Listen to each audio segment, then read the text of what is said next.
Hello everyone, welcome back to my channel. My name's Alisha and in today's video we're talking about Witch-A-Thon Round 2. So, what's it all about? So Witch-A-Thon Round 2 is a readathon where we are basically witches, and in Round 2 we have covens of witches, which I will talk about momentarily. But first, the important information. Witch-A-Thon was created by Sam, the YarnReader, and I will link her channel down below in the description. And it runs from August 1st through September 5th. So, yeah, I'm a little behind on making this announcement. It is August 4th, so I'm a little behind, so this readathon started 4 days ago. Hope you started. I will have all of the links down to the Google Docs drive where you can see all of the bingo boards and the priestesses that are in this round. We have the lovely Sam, who is also not only our host, but she's the priestess for the solo witches. And their little paper says, and I have my notes here, it says, the solo witches, a group of like-minded witches who love to work with crystals and herbs and dabbles in astrology and divination. So if that is right up your alley, then Sam is the group for you. The next coven we have is the Kitchen Coven, which is the priestess for that one is the lovely Kim over at Whimsical Narratives. Again, I will have all of their links down in the description.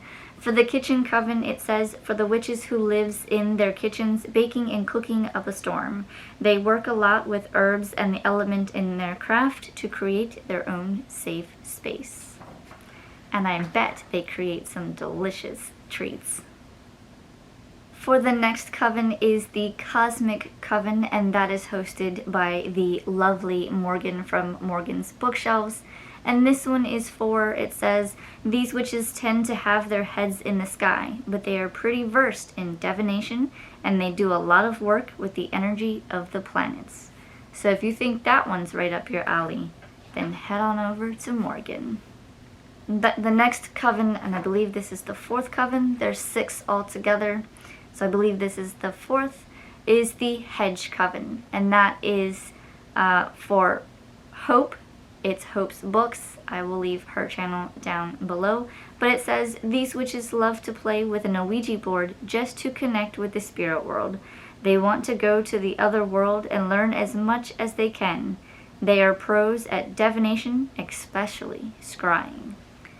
The next coven in this Witch-A-Thon is Katie's. She is the priestess for the Crystal Coven, and it says, lover of all shiny things and lover of all things shiny and pretty, these witches regularly use their collection of gems and crystals to do chakra work. They are very in tune with the energies around them. I myself love to dabble in with crystals, but if that is you and you love all things shiny, then head on over to the Crystal Coven.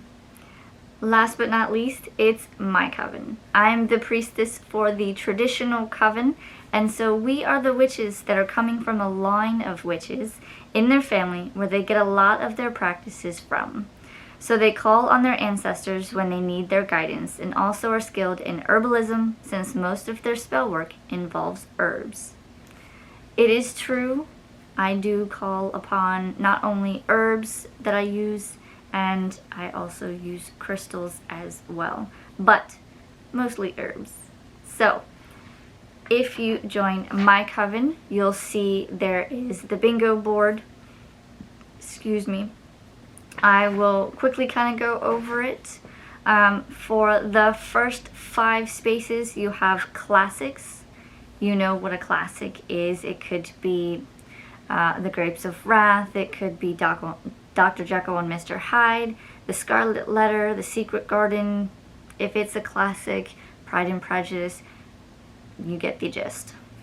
The next one, dealing with a family tree. Now, I haven't come across too many of these, although I did just read a book, I believe Serpent and Dove. I don't necessarily know that it had a family tree in it, but it did talk about one of the characters and her mother, and then she figured out who her father was, so you could stretch it and say that is a family tree.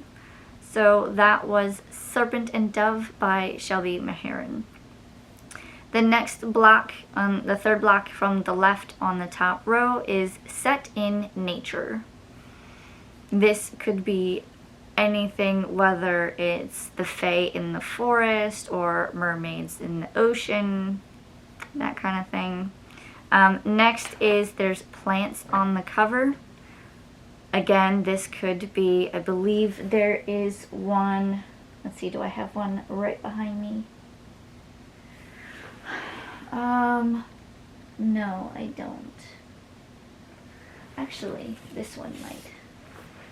Like this one has plants on the cover. I don't know if you can see, it's kind of shiny. But you can see like the little twines and stuff around her, flowers and stuff like that. That could work for plants on cover. Next is a recommended book. Anything that has been recommended to you.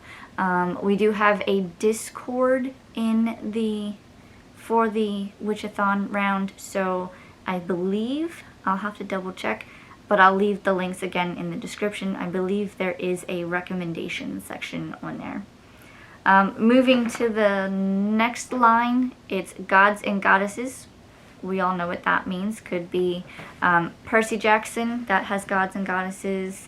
The Goddess Test lore also has Gods and Goddesses. Anything that has any sort of mythology, Greeks, gods, goddesses, even Norse mythology, anything like that.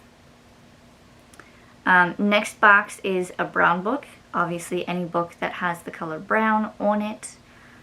Next is a witchy book. That could be anything with witches on the cover, witches in the story, or both. A priestess favorite. I will come back to this one as I have specific books. You'll see them on my little picture thing that I had up here a few minutes ago. But there's 5 different titles that I have deemed my favorites. Now those are mostly ones that I've recently read, but we'll come back to that one. I'll show you the books. Next, the last box in the second row is a green book. So again, anything that is green or has green on it in the cover. Moving to the third row, there's the family favorites. Could be anything that you've read to your kids, anything that you like to read, anything that say your mom read a book and she gave it to you and it was a family favorite. That could be it. Next box is a book club read. So if you're in a book club, you could use that book to fill in a square. I know that's what I'm doing. Next is a free space, so you can just automatically check it off and you get a free space. You get a free spot for bingo, and that works for either horizontal or vertical line, or even diagonal. Next is a powerful book. I haven't given this one too much thought, but if you've got any ideas, leave them in the comments below. Next is a thoughtful book, maybe one that makes you think, or one that provokes thoughts or certain thoughts, that kind of thing. Moving on to row 4, an old favorite, something that you've read a long time ago, maybe a childhood favorite or just a recent fave that maybe, you've read before. Next is a book with healers. I'm trying to think. I think I recently read one that had a healer. I believe Shatter Me had healers in it, or maybe it's the newest one, Unravel Me, that I'm reading. Either way, that series has healers in it. Crave had a healer in it. So any possibility with the healers in the title or in the story. Next is a frustrated book, maybe one that you've read before and it was frustrating for you. I'm not exactly sure. Fourth box is a Fae book. Of course, you know what this means, anything with the Fae. Next is Deckled Edges.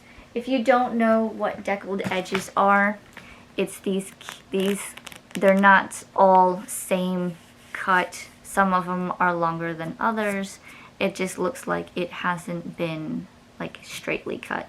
So these are Deckled Edges versus a book that looks clean and cut all the way around. These look clean and cut on the back or the bottom and the top, but on the side it makes that sound. And then moving to the last row, read a recommendation. So that could be the same as a recommended book. If you have more than one recommended book to you, you could use those. Historical fiction, we all know, has historical elements in it. Could be set in the 1800s, 1700s, early 1900s, so on and so on. Continue a series. Again, this is self-explanatory. If you've, say, read the Crave book, then you could read Crush. Or if you've read Crush, then you could read the next book, which I believe is Covet. Next is a palate cleanser, anything that kind of breaks up between reading two books and then cleansing the palate and then switching gears to a different book. And the last one is a thriller, anything that has not necessarily a horror aspect to it, but it could just be like a thrilling mystery or has some sort of horror thriller mystery aspect to it. You get to interpret any of these. And that is our bingo game board. So, like I said, I will leave all of the links in the description. And that is all for the Traditional Coven. That's all for me, guys. I hope you will consider joining the Traditional Coven for this Witch-A-Thon Round 2. That's a tongue twister to say. Witch-A-Thon Round 2. But that's all for me, guys, in this video. If you liked this video, please like, comment, and subscribe. And I'll see you next time. Bye!